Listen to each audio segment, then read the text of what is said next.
السلام علیکم میرے پیارے بہنوں اور بھائیوں۔ اصحاب الایکہ حضرت شعیب علیہ السلام کی قوم تھی۔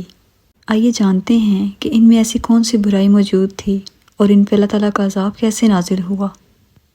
دوستو، آپ جب بھی کہیں پر ایسی قوم کے بارے میں پڑھیں یا سنیں جن پر اللہ کا عذاب آیا ہو، ہمیشہ اپنی زبان پر استغفار کا ورد جاری رکھا کریں، کیونکہ استغفار کا ورد ہمیں کہیں گناہ کرنے سے روک لیتا ہے۔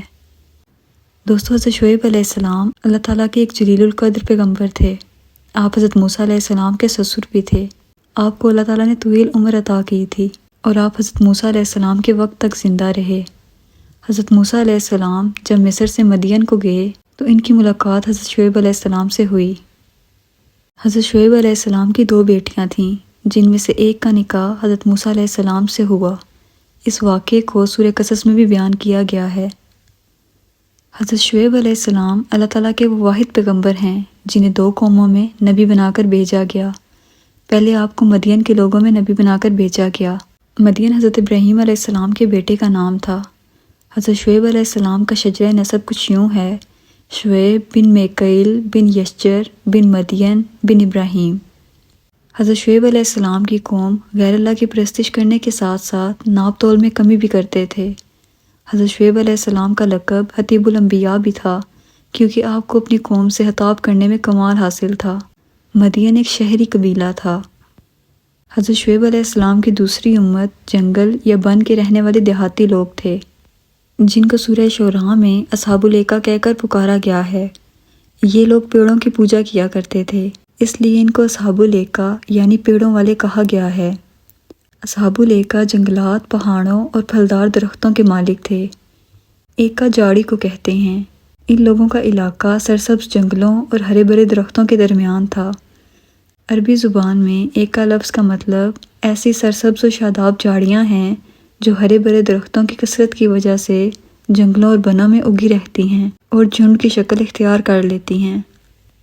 آب و ہوا کی لطافت، نہروں اور آبشاروں کی کثرت نے اس مقام کو شاندار و شاداب فضا بنا دیا تھا، اور یہاں میووں، پھلوں اور خوشبودار پھولوں کے باغات کثرت سے موجود تھے۔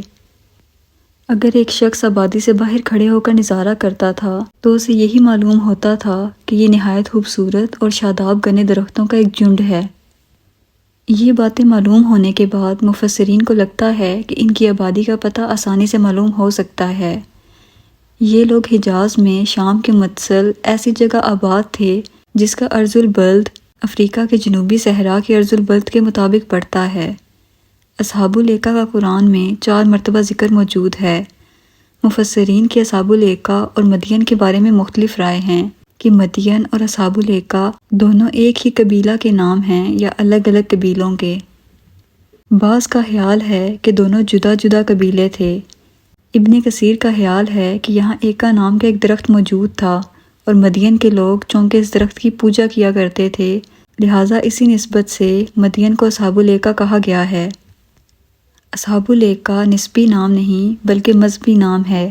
نسبی نسبت سے یہ قبیلہ مدین کہلایا اور مذہبی نسبت سے اصحاب الایکہ کہلایا۔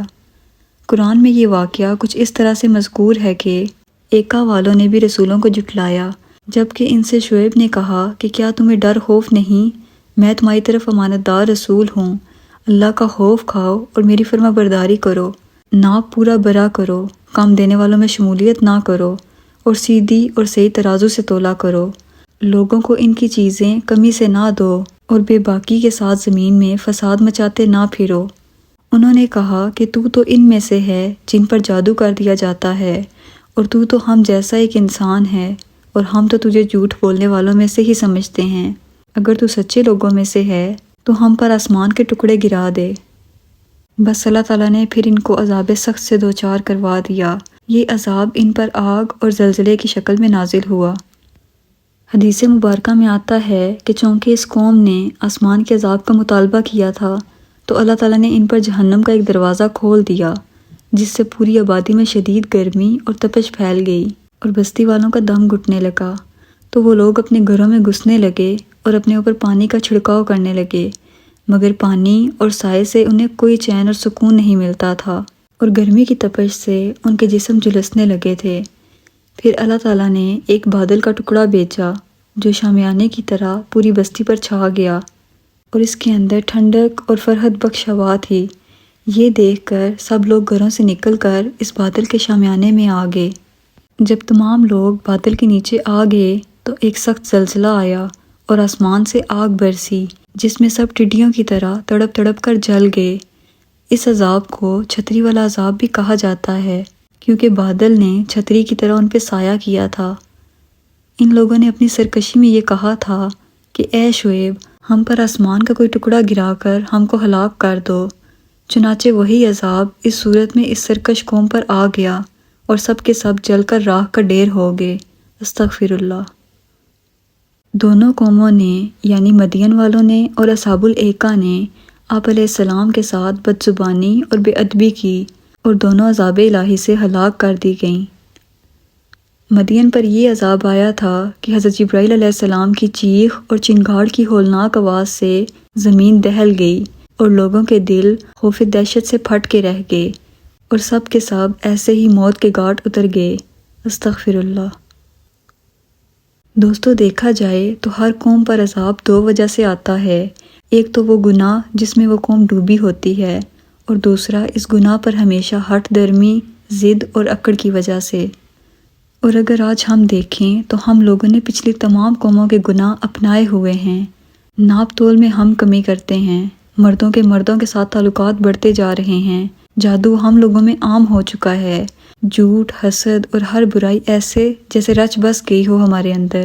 اور ان سب گناہوں پر ہماری ہٹ درمی اور اس کے اوپر گناہ چھوڑنے کی بجائے اپنے گناہ کو جسٹیفائی کر کے اپنائے رکھنے کی ضد۔ بس آپ سوچیں کہ آخر کب تک اللہ تعالیٰ کی ذات اپنے محبوب پیغمبر کی وجہ سے ہمیں ڈیل دیتی رہے گی۔